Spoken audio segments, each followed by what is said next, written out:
illallah, la ilaha illallah, la ilaha illallah, la ilaha illallah, la ilaha illallah, la ilaha illallah, la ilaha illallah, la ilaha illallah, la ilaha illallah. Rezekinya diusahakan dulu baru dapat. Maka dalam hal ini dibagilah orang-orang yang berzikir itu, orang-orang yang bertarikat itu, orang-orang yang telah menempuh jalan kesufian itu, orang yang sudah bertauhid tasawuf itu kemana?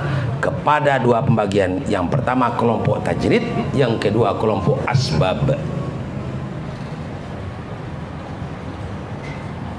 Maka jangan langgar len. Kalau langgar len, ini jalurnya jalur kereta Jakarta Bandung, jalurnya ini Jakarta Bogor, itu juga jalannya, tapi ada relnya yang satu lagi. Nah itu aja. Orang jalur Jakarta Bandung diinjeknya sama kereta api yang Jakarta Bogor, tabrakan,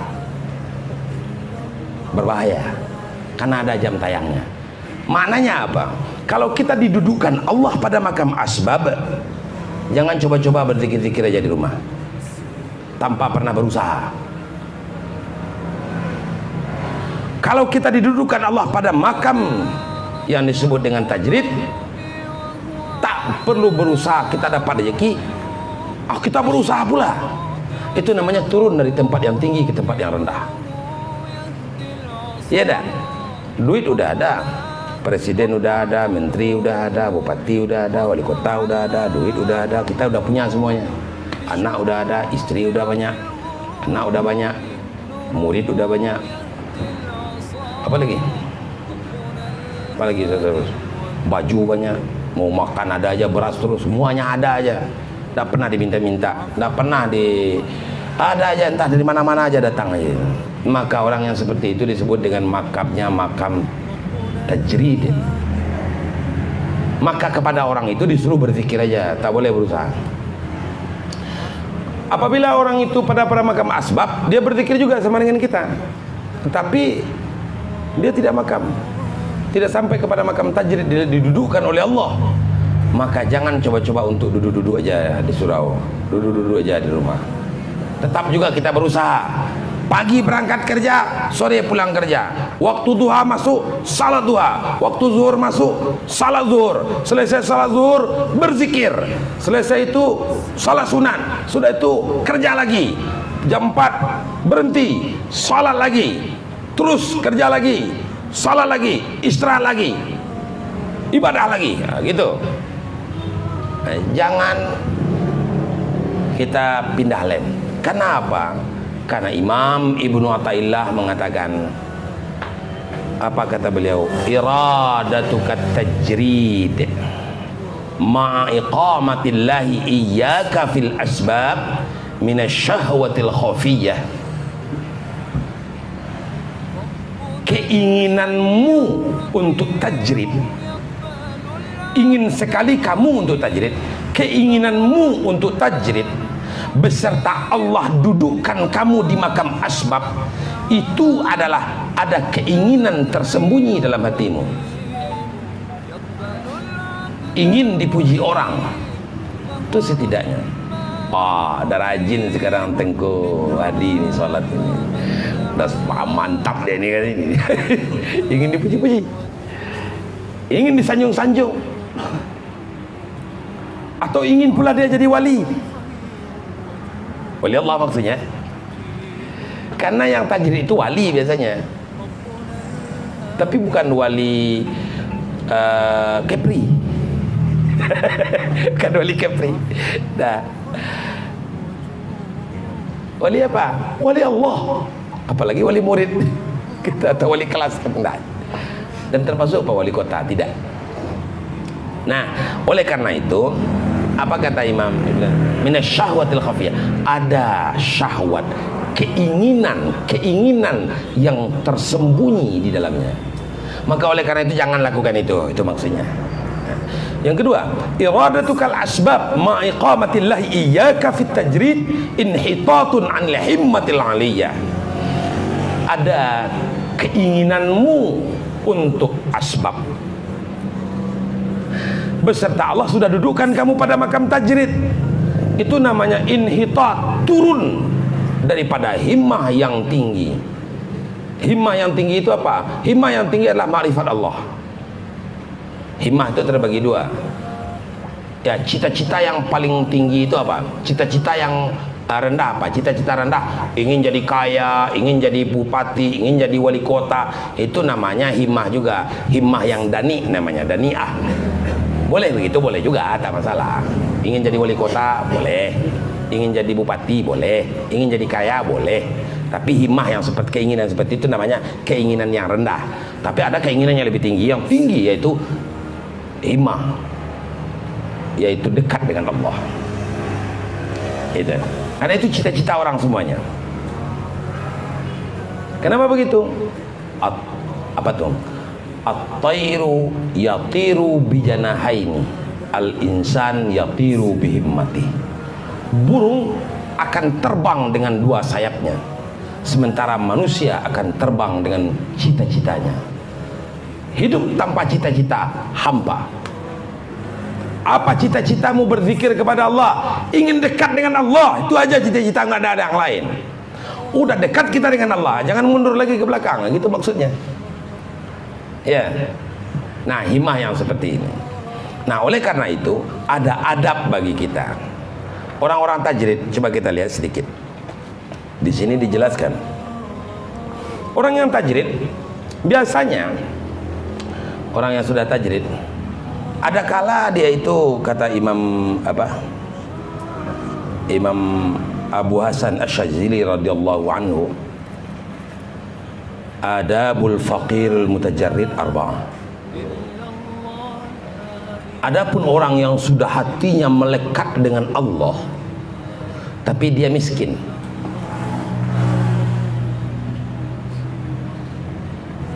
tak ada ketergantungan hatinya kecuali kepada Allah, itu namanya tajrid itu.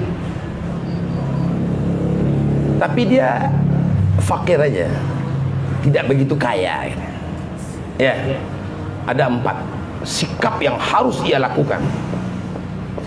Yang pertama, hurmah lil akabir, wajib menghormati orang-orang besar.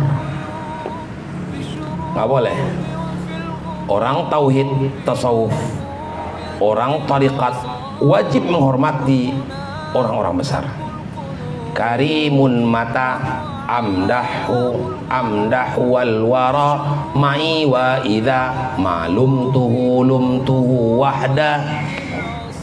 Orang mulia, bila mana aku puji dia, maka manusia lain juga ikut memuji.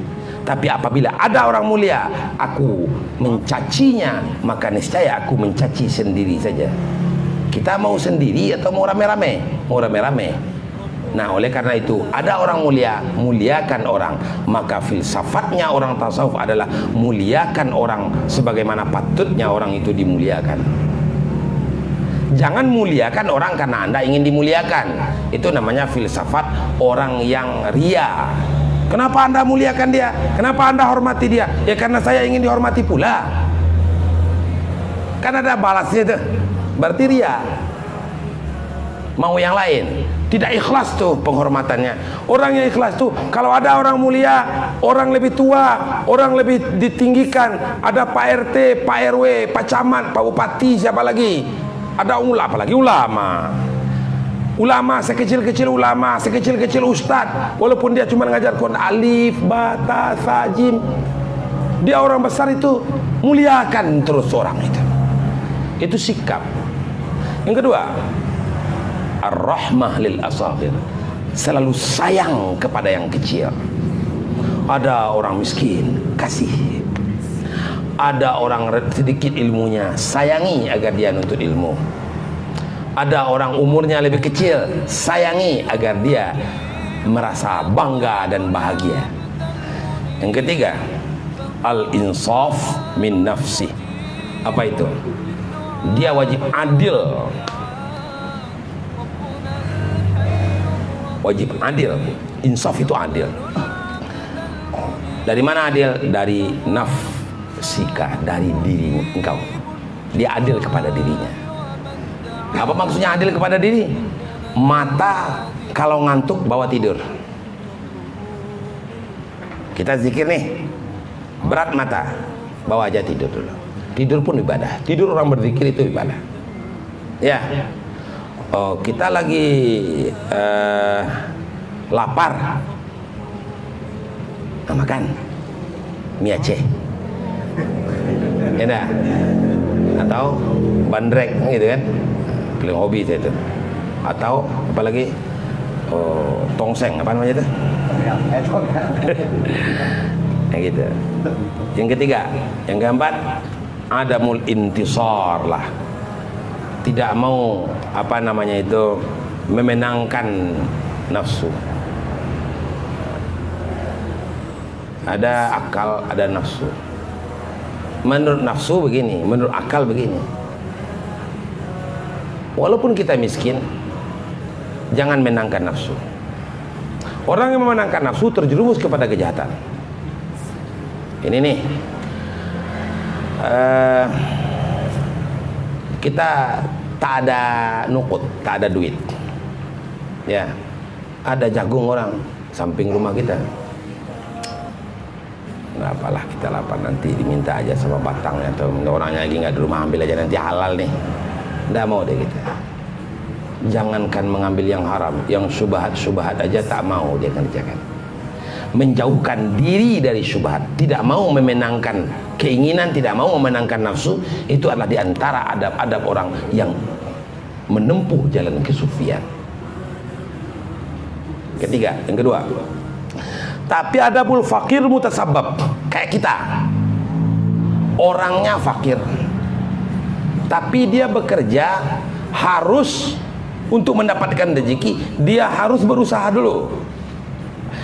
Apa adab yang harus dia tempuh? Ada 4. Yang pertama, mawalatul abrar. Apa tuh mawalah? Kalau ada kebaikan, perturutkan kebaikan itu. Jangan dihentikan. Jangan putus melakukan kebaikan. Orang kalau terputus melakukan kebaikan, nah maka di tengah-tengahnya itu akan kejahatan datang. Kalau udah biasa ngaji-ngaji aja terus, wah, apapun alasannya. Udah biasa sedekah 1000 setiap pagi, sedekah terus. Gitu ya. Nah, itu yang harus kita jaga. Yang kedua, mujanabatul fujjar. Apa itu? Menjauhi perbuatan-perbuatan yang tercela, yang jahat. Jauhi. Walaupun kita berusaha setiap hari, walaupun kita bekerja, yang namanya pekerjaan yang binasa dijauhi. Yang ketiga, iqamus shalah fil jamaah. Ini yang penting sekali. Adab orang bertarikat, adab orang yang mutasabab seperti kita. Apa itu? Iqamus shalah bil jamaah. Melaksanakan salat selalu berjamaah. Hatta kita berdua. Hatta kita berdua saja. Karena sekurang-kurang jamaah itu ada berapa orang? 2 orang. Kemudian yang keempat, wa muwasatul fuqara wal masakin bima yuftahu alaih. Yaitu suka memberi kelapangan kepada fakir miskin dengan apa-apa yang ia mampu untuk memberikannya. Memberi itu pada hakikatnya membuat padamnya kemarahan Allah kepada kita. Maka pada posisi hal semacam ini, kita disuruh oleh Allah Subhanahu wa ta'ala untuk senantiasa berada pada posisi kita. Tidak boleh kita pindah-pindah. Kenapa? Pada hakikatnya begini, sawabiqul himam la yaghriku aswar al-aqdar. Berpacu-pacu pun keinginan kita untuk mendapatkan sesuatu, tidak akan bisa itu memutus parit takdir. Yang akan jadi wali, kata Allah, jadi wali juga. Kita ingin pula jadi wali, tidak bisa, Allah tak takdirkan. Karena tujuan orang berzikir bukan untuk jadi wali. Kenapa kamu berzikir gabung di MPTT? Saya ingin pula jadi wali Allah nih. Kacau itu, Pak. Tidak bisa. Kenapa? Tujuan kita berzikir hanyalah satu, itminanul qulub, mencari keteduhan hati. Allah Subhanahu wa taala menjanjikan, ala bidzikrillah tatmainnul qulub. Ketahuilah dengan ingat kepada Allah, dengan zikrullah, hati akan tenang, jiwa akan tentram.